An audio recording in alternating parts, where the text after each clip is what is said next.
They were born where the land freezes solid and the sea becomes a weapon. In the far north, survival was not a right, but a daily negotiation with death. Children learned early that steel was honest, mercy was rare, and loyalty, when sold, had to be absolute. These men would one day be remembered as Vikings, but to their enemies they were storms given human form. In the west, they arrived without warning. Longships slid out of morning fog, monasteries burned, kings fled.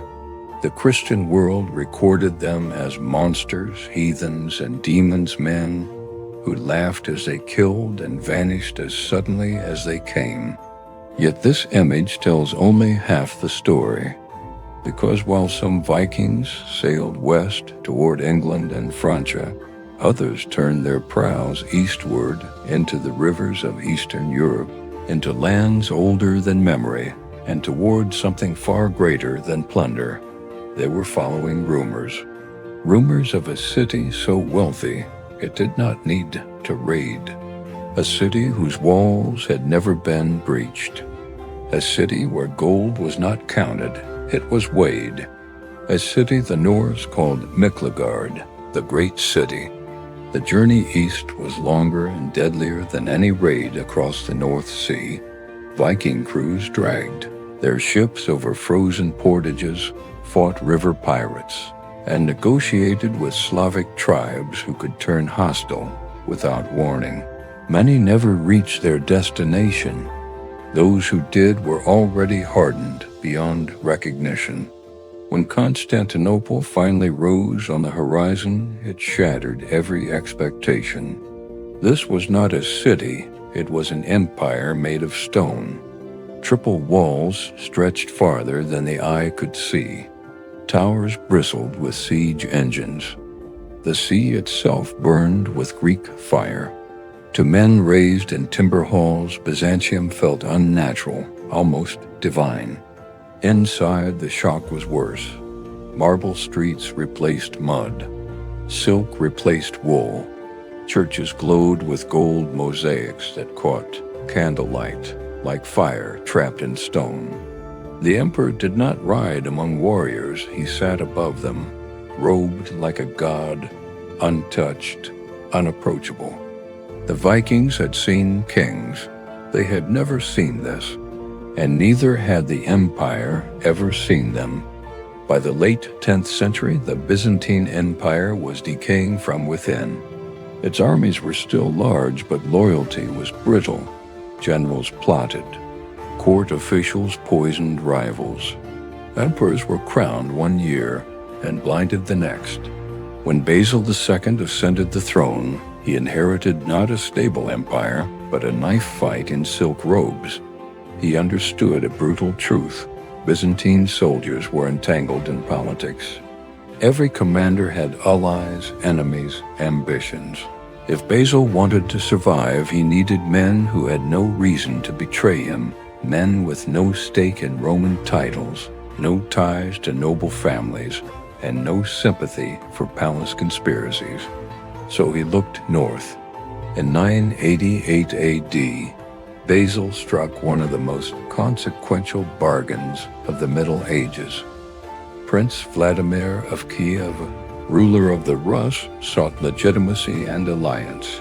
Basil offered him something more powerful than gold entry into the Christian world and marriage into the imperial family. The price was blood.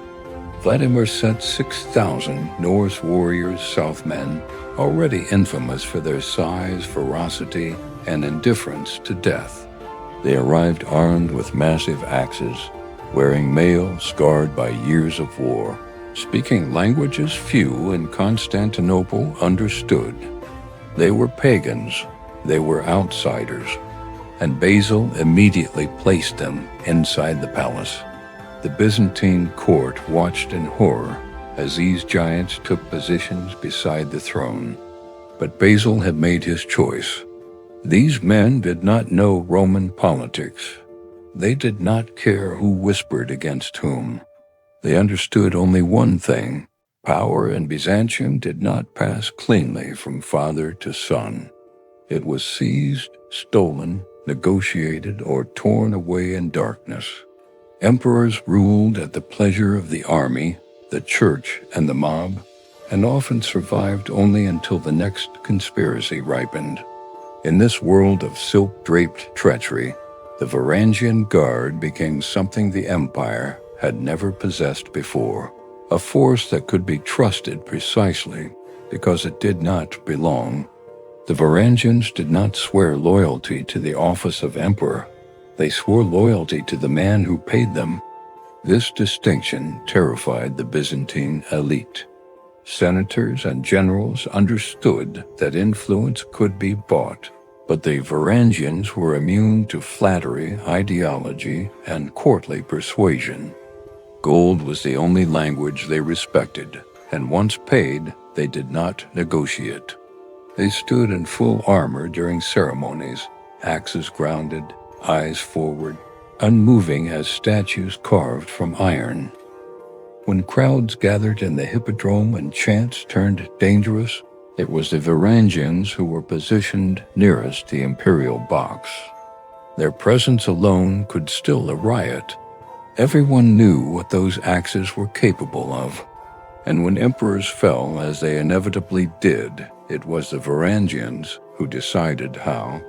Byzantine political culture preferred mutilation to execution. A dead emperor could become a martyr. A blighted one could never rule again.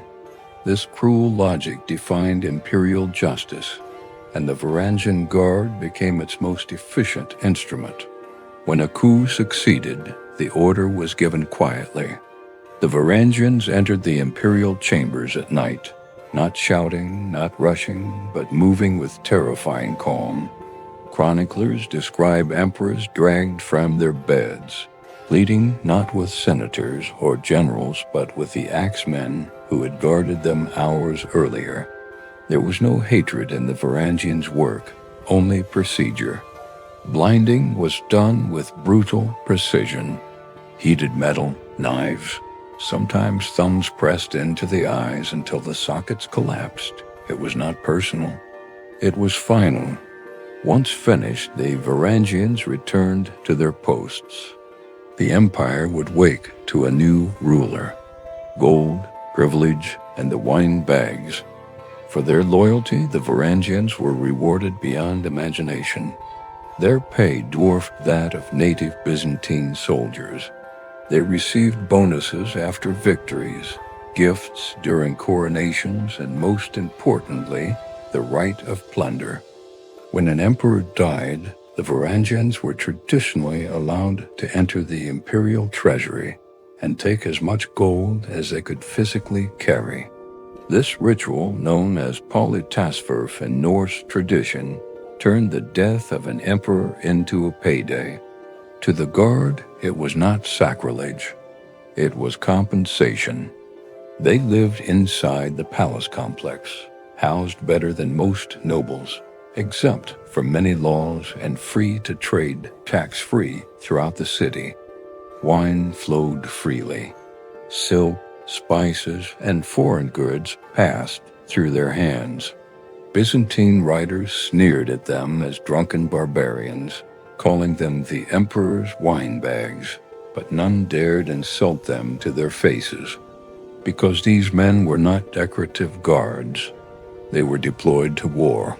Over time, the Varangian Guard changed. The first generations arrived as pagans, worshippers of Odin and Thor, men who carved runes and sacrificed to old gods. But Byzantium was patient. Slowly, relentlessly, the empire reshaped them. They were baptized, given Christian names, married local women, or took concubines. Their axes remained the same, but their identity blurred. They became neither fully Viking nor fully Roman, something new, forged between ice and marble. On campaign, they served as shock troops.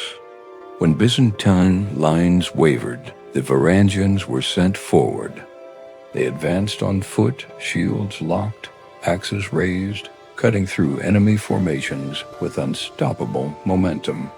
Arab chroniclers, Bulgar soldiers, and Norman knights all recorded the same reaction when facing them: fear. Yet even in battle, they remained separate. They camped together, ate together, drank together, and they did not integrate. Loyalty remained inward toward the guard itself and the emperor who paid them. This separation made them powerful. It also made them dangerous. The rise of Harald Hardrada. No man embodies the Varangian Guard's legend more completely than Harald Sigurdsson, known to history as Harald Hardrada, the last great Viking. Born into Norwegian royalty, Harald fled his homeland after defeat and exile. He arrived in Constantinople not as a king, but as a soldier of fortune, seeking gold, glory, and survival. The guard offered him all three. Harald rose quickly. His size, intelligence, and ruthlessness made him stand out even among the elite. Byzantine sources describe him leading raids across the Mediterranean, fighting Arabs in Sicily, crushing revolts in Anatolia, and marching as far as Jerusalem. He became unimaginably wealthy. Gold bracelets stacked on his arms, chests of silver set north. Songs were written about his exploits while he was still alive, but Harald was not content to die as a guard. He wanted a throne, and the Varangian Guard was his ladder. Power breeds paranoia. At the height of his influence, Harald fell victim to palace intrigue. Accused perhaps falsely of conspiring against the emperor, he was imprisoned. A lesser man would have vanished into a cell and been forgotten. According to Norse sagas, he escaped Constantinople under cover of darkness, blinding guards, bribing officials, and stealing his own fortune from the treasury. Byzantine sources are more restrained, but they confirm his disappearance and later reemergence as King of Norway. When Harald sailed west, he carried Byzantine gold, Varangian discipline, and imperial ambition with him. In 1066, he would die at Stamford Bridge, ending both his own saga and the Viking Age itself. But the guard remained, and soon it would change forever. After 1066, the Varangian Guard filled with men who hated the Normans more than death itself. Exiled Anglo-Saxons poured into Constantinople, turning the Guard into a weapon of vengeance and sealing its tragic fate. The year 1066 did not just end a kingdom, it ended a world. When William of Normandy crushed the Anglo-Saxon army at Hastings, England did not simply change rulers, it was systematically dismantled. Noble families were dispossessed. Warriors who had sworn loyalty to the old kings were declared traitors. Lands were seized, languages erased, laws rewritten. For men raised on the oath bond between lord and warrior, this was not conquest, it was annihilation. Some crossed into Scotland or Scandinavia. Others followed older routes, older rumors down rivers, across seas, toward the one place on earth where warriors without a homeland were still valued. They arrived not as adventurers, but as refugees. Men who had lost everything except their weapons and their hatred. To the Byzantines, they were simply more barbarians from the north. To the Varangian Guard, they were something else entirely. They were brothers in exile. A guard reborn in bitterness. By the late 11th century, the Varangian Guard was no longer purely Norse. English accents echoed through the barracks.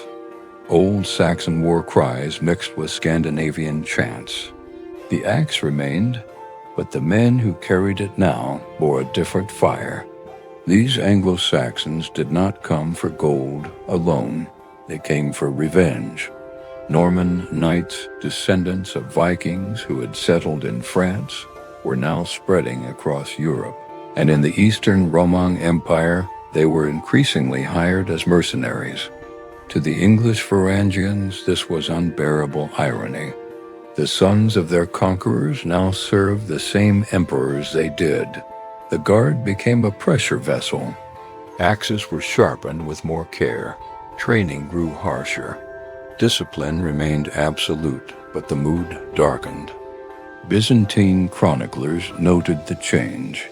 The Varangians had always been dangerous. Now they were angry, and the empire, as always, would use that anger. Dyrrhachium, blood on marble and ash. In 1081, the Byzantine Empire faced one of its most dangerous threats in generations. Robert Guiscard, a Norman warlord of terrifying ability, invaded the Balkans with hardened knights and battle-tested infantry. His target was the city of Dyrrhachium, gateway to the empire. The Normans were everything the English Varangians hated. They wore the same style of armor, rode the same war horses, used the same tactics that had crushed England. For the Guard, this was not just another campaign. It was Hastings reborn. When battle was joined, the Varangian Guard was placed at the front exactly where they wanted to be. They advanced with axes raised, smashing into the Norman lines with ferocity that stunned even their own allies. Chroniclers describe Norman infantry collapsing under the blows, shields splitting, men falling in pieces. For a moment, vengeance felt possible. Then the Norman cavalry struck. Heavy horsemen slammed into the Varangian flanks. The Guard held briefly, but Byzantine support failed. Orders were confused. Lines broke. The Varangians were surrounded. Refusing to retreat, many fled into a nearby church, barricading themselves inside as Norman soldiers set it ablaze. Smoke filled the sanctuary. Flames climbed the walls. One by one, the axemen died choking, burning, or cut down when the doors finally collapsed. It was a massacre. The blood feud ended not with victory, but with fire. The long decline, Dyrrhachium, broke the Varangian Guard in spirit, if not in name. They would continue to exist for centuries, but never again with the same cohesion, the same terror, the same mythic power. Recruitment shifted. Fewer true Northmen arrived. More locals joined. The axe remained ceremonial long after it ceased to be decisive. By the time of the Fourth Crusade in 1204, the Guard was a shadow brave, loyal, but no longer unstoppable. When Constantinople finally fell, the Varangian Guard did not save it.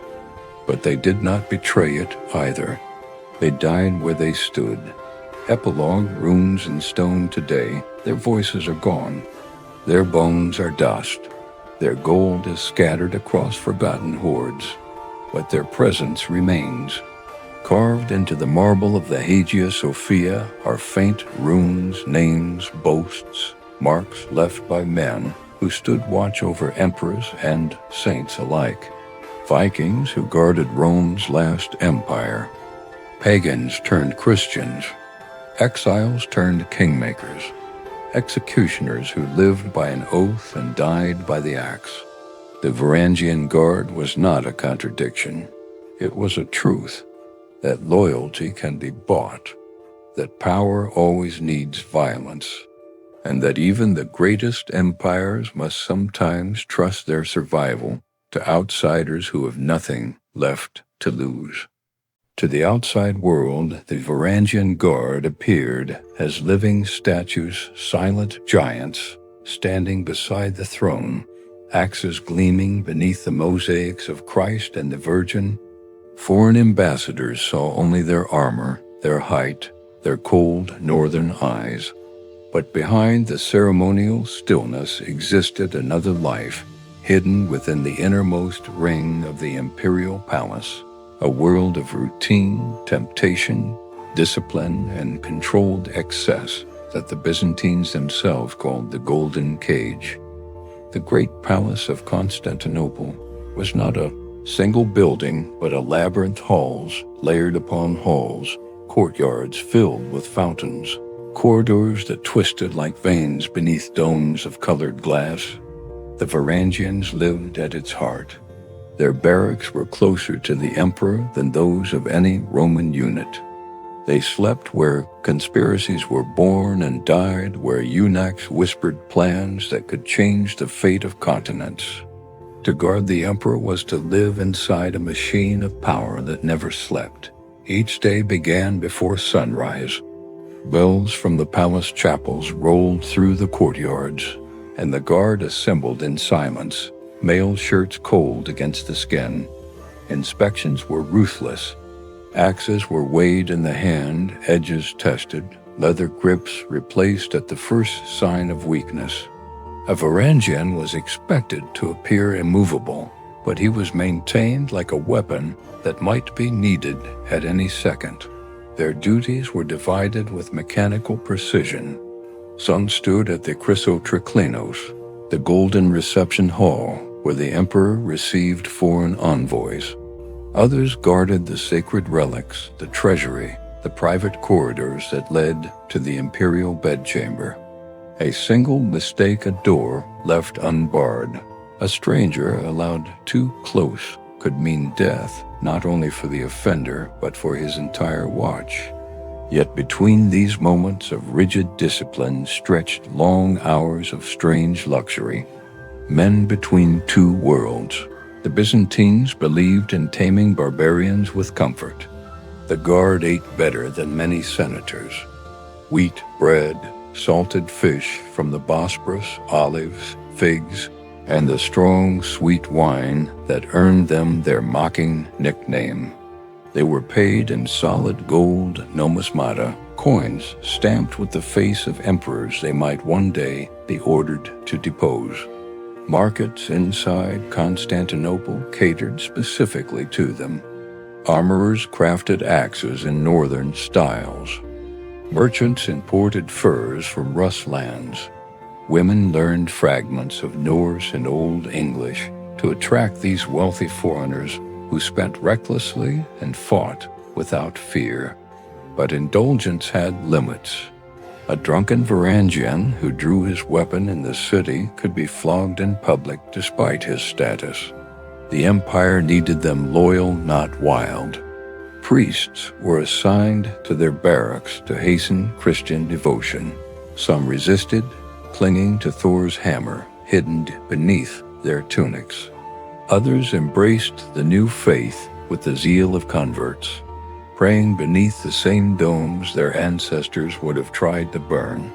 They were encouraged to marry local women, to root themselves in Byzantine soil. Children were born who spoke Greek with a northern lilt, who would grow up neither fully Roman nor truly Viking. The Guard slowly became a brotherhood of hybrids men, carrying axes engraved with crosses, swearing oaths in 2 languages. Ceremony and fear, imperial ceremonies revealed the true psychology of their role. When the emperor processed through the palace, the Varangians formed a living corridor of iron courtiers were required to avert their eyes from the throne, but the guard looked directly ahead, permitted a privilege denied to the greatest nobles. This alone signaled their unique position, servants above the servants. During coronations, they stood closest of all, axes resting on shoulders as patriarchs anointed new rulers. More than one emperor felt the weight of those blades and understood that the men celebrating him today might be ordered to destroy him tomorrow. Foreign visitors wrote of the unease they inspired. An Arab diplomat described them as tall as doorposts, hair like fire, smelling of wine and steel. A Latin pilgrim claimed he felt safer among Saracens than walking past the northern guards of the Roman emperor. The Byzantines cultivated this fear deliberately. The guard was both shield and warning proof that the emperor commanded forces beyond Roman society, men who could not be reasoned with in the normal ways. Justice by acts beyond ceremony lay the work no chronicler illustrated openly. When prisoners of rank were brought into the palace, it was often the Varangians who escorted them through the porphyra, the purple halls reserved for imperial blood. Executions were rarely public. Byzantium preferred silence. A condemned general might vanish after vespers, his fate known only to the guard who led him away. The Varangians developed a reputation for a particular kind of efficiency. They did not torture for pleasure, as some palace officials did. They simply finished matters. One swing of the axe where a sword would require 3. This blunt finality suited Byzantine politics perfectly.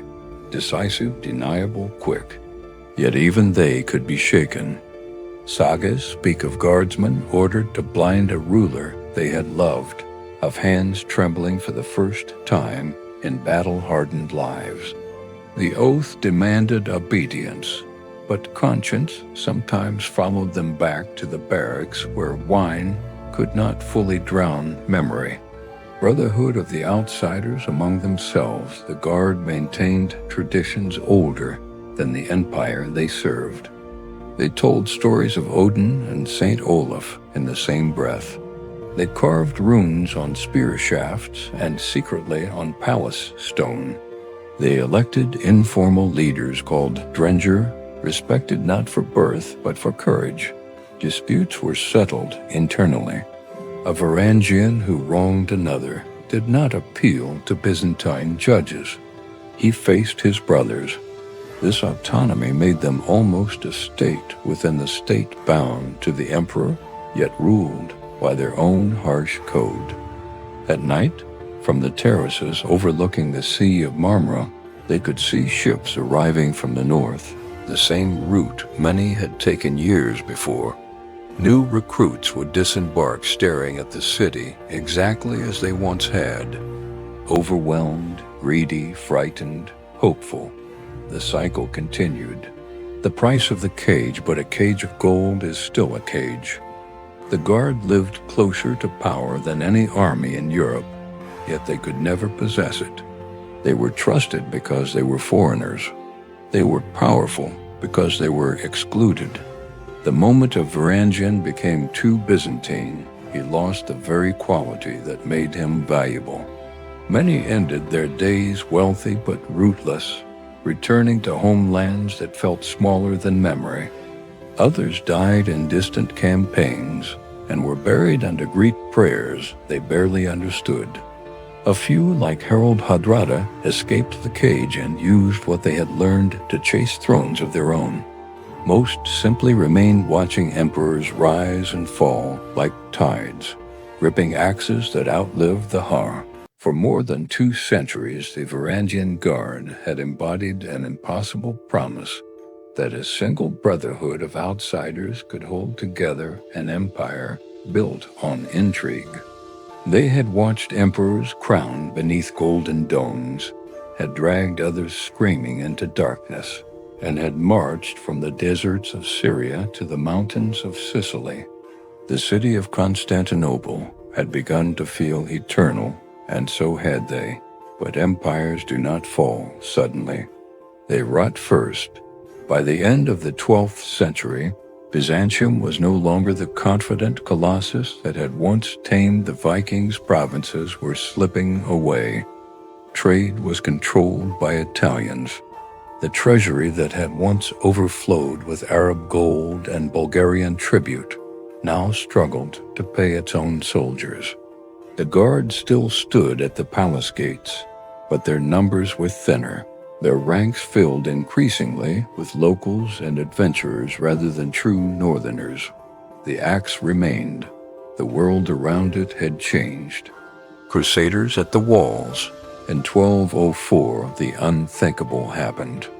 A crusading army supposedly bound for Jerusalem turned instead toward Constantinople. Lured by Venetian greed and Byzantine civil war, Latin knights who had once begged for imperial subsidies now sailed as conquerors against the greatest Christian city on earth.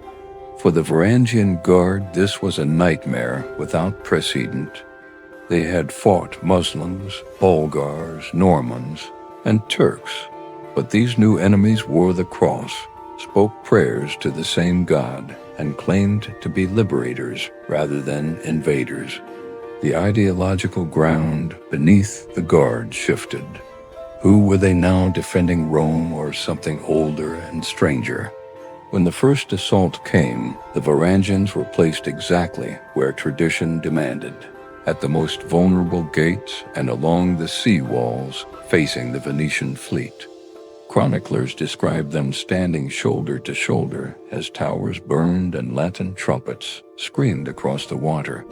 The initial attacks were thrown back with the old ferocity. Axes shattered scaling ladders. Knights who reached the parapets were cut down and hurled into the harbor. For a moment it seemed the legend would hold. But Constantinople was no longer united behind them. Betrayal inside the marble while the Guard fought, Byzantine factions negotiated with the enemy. Senators argued over which puppet emperor to install.